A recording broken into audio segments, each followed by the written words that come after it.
in simple diffusion, what are we doing? We're going through the membrane, right? So through the membrane, and we're going down the gradient. If it's in facilitated diffusion, we're going through a protein. That's the term facilitated means you're getting hell, which is going to also be going down the gradient. Now you'll notice I didn't mention energy on either one of these, which means that both of these are going to be what types? Not active, but passive, which means basically free, no energy required.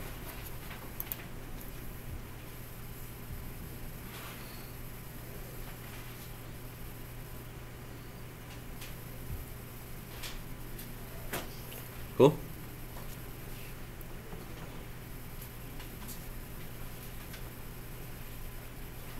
Good.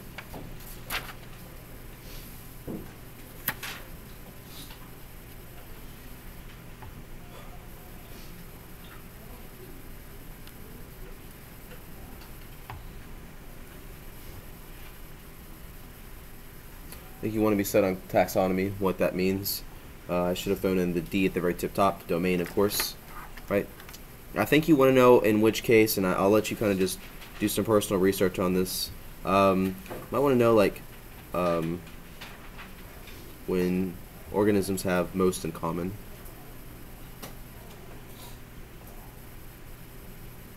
And have the greatest number of characteristics.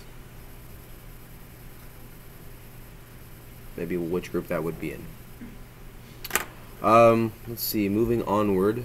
I think we want to just remember that you're going to have genetics problems on there. I mean, that's something you can't bypass.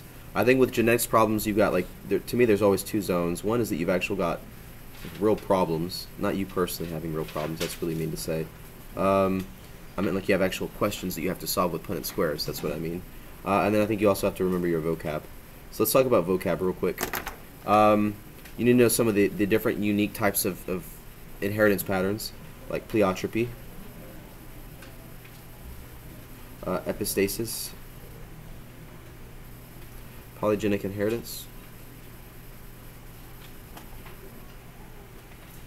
multiple allele systems,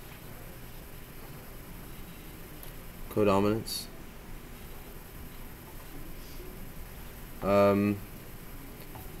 incomplete dominance, that's a good one. Right? Like pleiotropy, of course, would be when you have one gene but many effects. Like, for instance, I have the cool gene inside of me, and so that's done a lot of good things for me. Epistasis is when, that's like the thermostat with Jamie. Y'all remember talking about that? Like, I change the she changes the thermometer, I change it back, we go through this argument, so I just flip the breaker each morning before I leave. So that's basically multi-control units. Polygenic inheritance is basically when you have many genes for one trait. It'd be like tallness.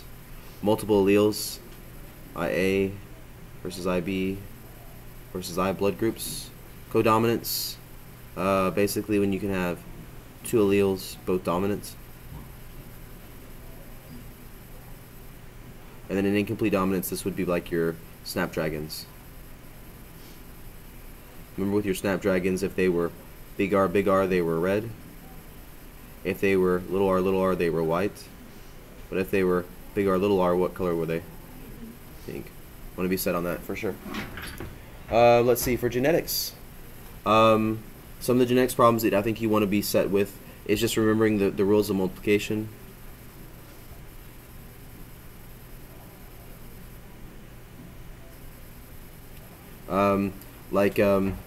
Let's say that you wanted to have a child, and you set a goal for yourself, like any good person would, and you said, you know what, I want to have 4 kids, which is intense, and then you want them to all be boys, and you're like, I'm gonna make this happen. Well, then I would say you've got a 1/2 chance of the first kid being a boy. What's the chance of your second kid being a boy? 1/2. Then of course 1/2, and then 1/2. And I would say for that event to occur, that would be 1 times 1 times 1, which is going to be 1 over 2 times 2, which is 4. 2 times 2 is 4, so that's going to be 1/16, which is like 6% or so. So that's a 6% chance of you having all 4 boys. But it could happen. Cool? Good. One thing that's a real tricky topic that I think a lot of people get confused, and I don't want you to get confused.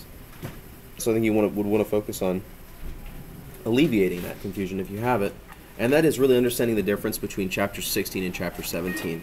To make sure you really are understanding the difference between DNA synthesis, or I could have said their replication, versus chapter 17, which is going to be all about protein synthesis. And a lot of people get these confused because the term polymerase shows up in both chapters, and they're like completely lost as far as like, I don't know the difference between them, and I would say there's a whole lot of difference between them. It's to me, it's a pretty simple process.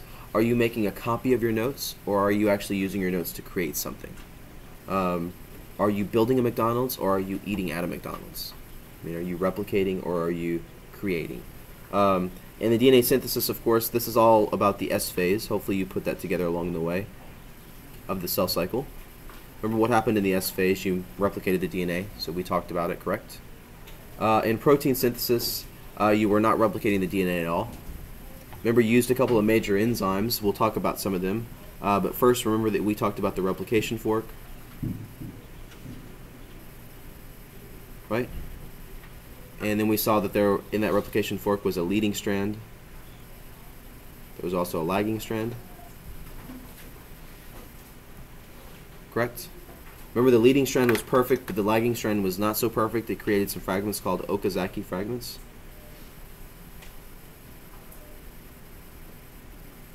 Along the way. Also, don't forget that you have a slew of enzymes that are vital, that are important for you to understand. Like, for instance, we'll go through them.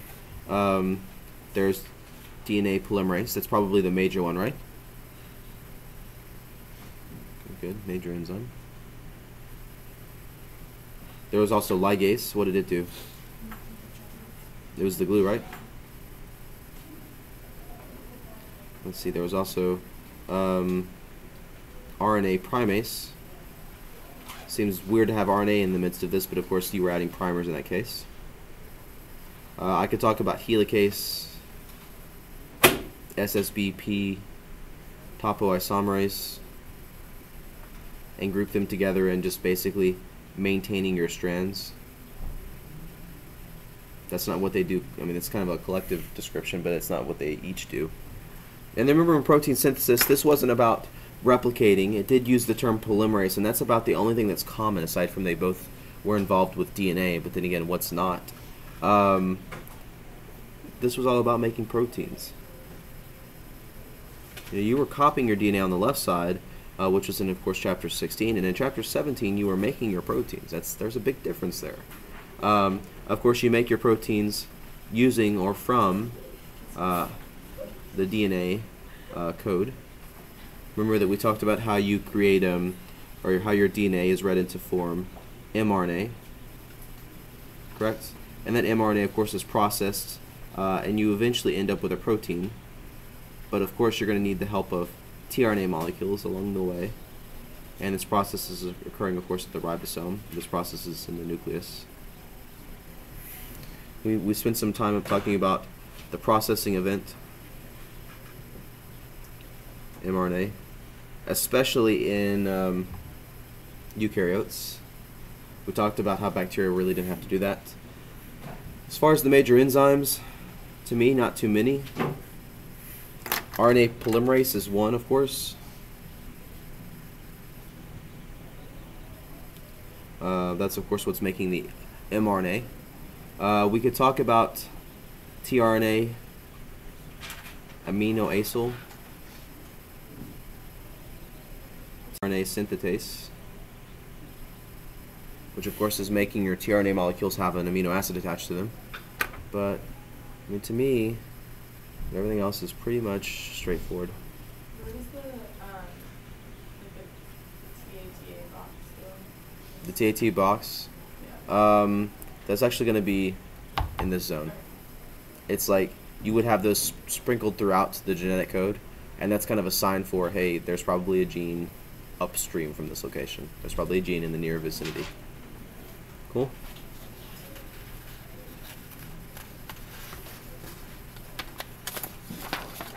Okay.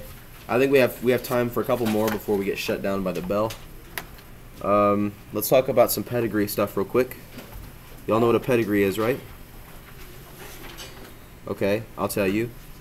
It's basically a chart that shows a chart of a family history, basically. Your goal or your job is going to be to look and determine like what things are, like what they could be, like what if they're sex-linked or if they're autosomal, dominant versus recessive. I'm going to show you something real quick. I'm making this up, so I'm not even saying this is going to work out, but I'm going to try. It takes usually a while to make these. Okay, totally cool. To me, looking at this, let's think about if this was like an autosomal recessive versus dominant problem. First off, if this was a dominant problem, the dad here could be big T, or he could be big T, little t, and he would have the issue. Since the mom doesn't have it, she'd have to be little t. Correct? I'm saying it's autosomal dominant. Hopefully you're all with me. Let's see, could that be the case? Could it? I would say that the dad could be that, and the mom could be that. Correct? To me, this would work out. So I would say autosomal dominant is going to be a check. Let's check the next type, which is autosomal recessive, which means the person having the issue is little t, and the person not having the issue is going to be big T, little t, or big T. Could that work out? I would say yes. Yeah? Because it could work out that the little t, you can't change that, and then big T, little t to have the issue. So I would say yes. It could be autosomal recessive. Cool. Let's see. Could this be sex-linked? You see, first off, here's how I focus on this stuff. You have a son that has it, correct? Okay, so the son would have to be, if this was a dominant form, the son would have to be x big T y. If it was recessive, it'd have to be x little t y. Agreed? Okay, let's see. First off, I would say that this can't be y-linked, and here's the reason why. Because this other son doesn't have it, so it can't be y-linked, because the other son would have it.